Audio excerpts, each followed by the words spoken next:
पाकिस्तानी हो, ये वीडियो देखे।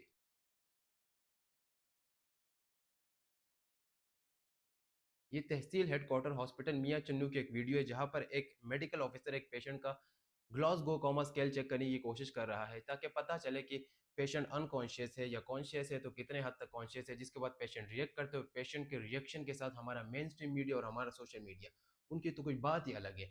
सोशल मीडिया पर भी आता है, मेन स्ट्रीम मीडिया पर भी आता है कि डॉक्टर ने नाजेबा हरकत की है। नाजेबा हरकत क्या की है? चेस्ट पे प्रेस करने की कोशिश किया ताकि पेशेंट का पता चले कि अनकॉन्शियस है या कॉन्शियस है, कितने हद तक कॉन्शियस है। अब जब तक डॉक्टर पेशेंट को टच नहीं करेगा तो पता कैसे चलेगा कि उसका ट्रीटमेंट कैसे करना है। डॉक्टर टच करे तो भी मसला, टच ना करे भी तो भी मसला। लेट्स सपोज टच ना करता पेशेंट मर जाता तो फिर बोलते हैं डॉक्टर के अंदर एटीट्यूड है, अना है।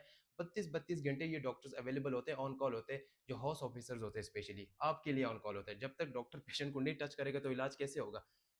जीसीएस स्केल टच करने के लिए डिफरेंट पॉइंट्स होते हैं बॉडी के ऊपर। आई के ऊपर एक पॉइंट होता है, चेस्ट पे होते हैं, ट्रेपीजियस होते हैं, उंगलियों के ऊपर पॉइंट्स होते हैं, लेकिन जो मेन इजी पॉइंट होते हैं वो चेस्ट के ऊपर होते हैं। चेस्ट के ऊपर पता ना चले तो फिर हम डिफरेंट और पॉइंट्स देख सकते हैं।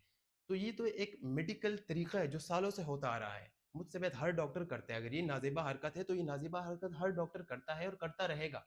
इस बचने का तरीका तो ये है कि भाई आप डॉक्टर्स को ये बोले कि आप पेशेंट को टच ही ना करें, कोई एक्ट पास करवाए, कोई बिल पास करवाए, डॉक्टर पेशेंट को टच नहीं करेगा, दूर दूर से इलाज करेगा। ये फिर बेहतर तरीका है ना। जो डॉक्टर 32 घंटे ऑन कॉल होते हैं उससे आप कहते हैं कि उसने नाजेबा हरकत की है।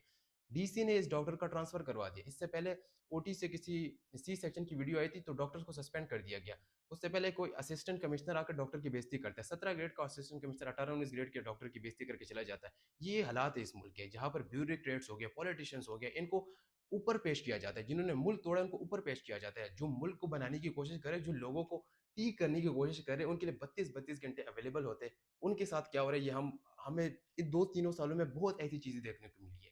इन चीजों के अगेंस्ट, स्पेशली जो डॉक्टर्स के अगेंस्ट जो प्रोपेगेंडाज हो रहे हैं, जो ये चीजें आ रही है, इनके अगेंस्ट कोई केस करना चाहिए कि भाई डॉक्टर्स मुल्क को बनाने की कोशिश कर रहे हैं। जो मुल्क को तोड़ते हैं उनके अगेंस्ट तो कोई नहीं बोलता।